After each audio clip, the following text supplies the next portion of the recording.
When I was 9, Joe Willis tripped me, punched me in the stomach, and said, "You're a fat, ugly Jap."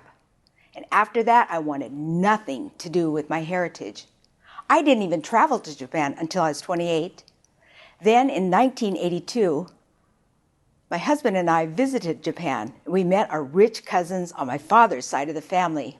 They gave us the Tsugawa family tree and our family crest, which had 3 stylized swords and 3 leaves that looked like hearts.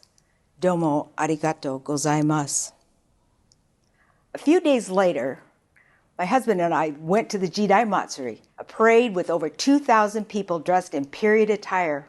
For me, the highlight was the female samurai warrior, Tomoe Gozen. I didn't even know there were female samurai.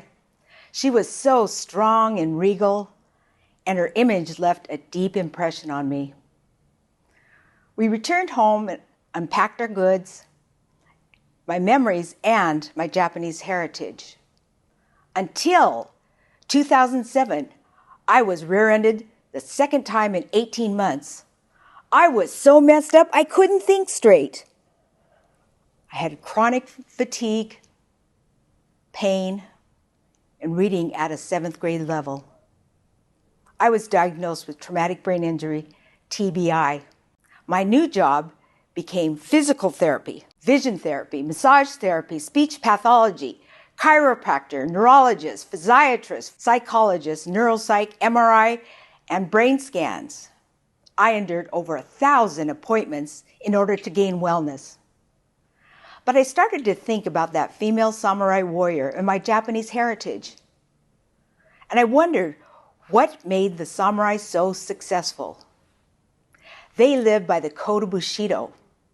That code of Bushido is their code of honor, and it includes courage, integrity, benevolence, respect, honesty, honor, and loyalty. As I was researching, I saw this familiar image, and I told my husband, look, our family crest is part of the samurai tradition. It is actually one of the 5 main crests of the samurai for feudal Japan. The DNA of that samurai warrior is in me. I knew if that samurai spirit can motivate those warriors, it can motivate me. I set a goal to write a book about the code of Bushido. And I believed that if I could finish this book, I will overcome traumatic brain injury. So every day, with what little brain power I had, I began to write. My brain and my speech started improving. I could think more clearly, and I saw light at the end of the tunnel. When that shipment of books arrived at my house, I thought, yes, that samurai spirit really is a part of me. Now I share the code of Bushido up and down the West Coast with people and tell them about the wonderful code that the samurai live by, and they can live by that too. The code of Bushido can be an anchor in a sea of turmoil and a guide through the maze of life. Yuki is a Bushido concept for courage, bravery of spirit. It took courage for me to endure over 1,000 appointments to overcome traumatic brain injury. Had I quit, I would not have been able to finish the book, nor would I be here with you today. I was blessed to grow up with strong, courageous women for change, and now I will share their stories. My mother, Mabel Tsugawa, was a Nisei, 2nd-generation Japanese American, and my inspiration. I was the 3rd of 6 children. The year was 1957, when my parents purchased a 50-acre farm, quite a difference from life in the city of Portland, Oregon. That makes me a farmer's daughter. Am I your typical farmer's daughter?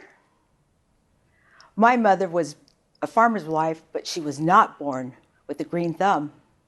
Her first attempt at gardening was a disaster. She became known around town as the girl from the city, just the opposite of the Beverly Hillbillies. May 18th, 1980, Mount St. Helens erupted, spewing over 37 billion cubic yards of ash and rock into the air. Miles of forest devastated. Highways, roads, railways, homes, people, animals destroyed. That same year, they purchased a defunct nursery, which came with dilapidated buildings. It took courage to start a business, especially with the aftermath of the mountain. They discussed their plans for their new nursery, and Mother said, "I can do it." She faced many challenges in her life with guts and determination second to none. A quote by Kobe Yamada. She turned her can'ts into cans and her dreams into plans. End quote. She was so excited about this new venture, she went out and far and wide over the whole countryside to find the finest plants for her nursery. She opened the doors in the spring of 1981, an exciting time for her. During that first week, however, she had a sale one day of only one lonely geranium. Not two, but one. She felt like crying. She wanted to give up, but her honor was at stake. So she persevered. That first year, she only took 3 days off: Thanksgiving, Christmas, and New Year's. But the business grew with Mother's tenacity. They purchased the house next door, which had a pool that they converted into a koi pond. They remodeled and added on to the store, and they bought the property across the street to accommodate parking for their growing clientele. The business continued to flourish and prosper through Mother's guidance. And in the spring of 2021, Tsugawa Nursery will celebrate 40 years of business. This is Mother's legacy as a woman for change. In Japan, my paternal grandmother, Kazuno, was married in the early 1900s. However, her husband had a mistress. He refused to give her up, so she divorced him. That might have been a hard thing to do in Japan at that time, because women were not even voting in America in 1917, and divorce wasn't even common for over 50 years. Later in 1917, she became a picture bride to Masaichiro Tsugawa. With stars in her eyes, she traveled on the Pacific Ocean to the port of Seattle and married my grandfather, Mr. Tsugawa. They later moved to the Portland area, and my father was the third of their 7 children. Then in 1937, Grandfather Tsugawa passed away of cancer, leaving his family and the business behind. So Grandmother Tsugawa had a choice. She decided to muster that courage to provide for her family and continue the business. With her limited English and very few business skills, she would ask my father at 14 years old to drive her into Portland to find produce for their stand. And she would say, "Don't worry, Georgie, I'm here and I'll take care of you." In 1941, Pearl Harbor was bombed. This changed everything for the Japanese and Japanese Americans. The family was forcibly removed and sent to Minidoka War Relocation Center in Idaho. 2 sons went off to the Army, while the others were left behind. They left early because she was dying of cancer and needed more medical care. Grandma Tsugawa demonstrated courage by divorcing her husband and continue with the family business, another woman for change. Back in the 1950s, my maternal grandmother, Junko Tachibana, operated the Pomona Hotel in Portland, Oregon. My mother was the second of 5 children. I adored my grandmother. I wanted to see her anytime I could. Finally, one day, my sister and I, at age 5 and 6, were able to visit her. We went to the store next door and picked out our favorite toy. But nobody was around. My grandma had the key, but she left money and a note behind. I'll always remember that.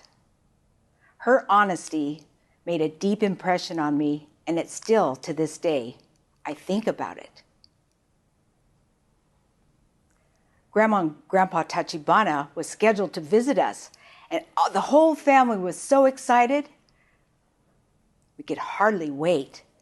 Then, all of a sudden, the Greyhound bus appears right in front of our door, and out comes Grandma and Grandpa Tachibana. I thought she was a movie star. Have you ever had the Greyhound bus come to your house and deliver people? She was quite gutsy, bold, and persuasive. By encouraging that Greyhound bus driver, not only encouraging, probably demanding that he stopped in front of our house. Grandma Tachibana, another woman for change. By being an immigrant, entrepreneur, and having the Greyhound bus stop at our house. Remember, courage is not foolhardy, but a determination to overcome circumstances. It is better to try and fail than not try at all. The Japanese have a proverb, fall 7 times and stand up 8. Face your battles with courage, the courage of a samurai. What goals, visions, and dreams do you have? What is your purpose in life? I believe you have greatness inside of you.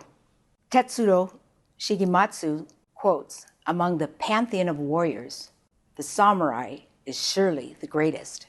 In conclusion, remember my traumatic brain injury and how I overcame it. Mother's challenge was to turn a dilapidated nursery into a garden center, and not only a garden center, Pacific Northwest destination. Grandma Tsugawa's challenge was to live an honorable life. Grandma Tachibana's challenge was to live life to the fullest. All of these challenges took courage, or yuki, to overcome. And yuki is that concept of bravery of spirit. I challenge you to pursue your dreams and visions and never give up.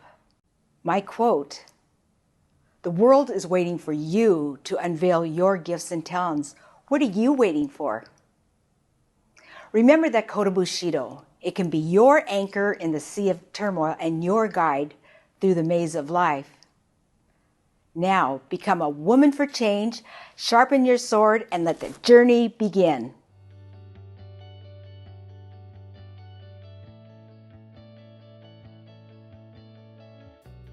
Thank you from TedX Mercer Island High School Women.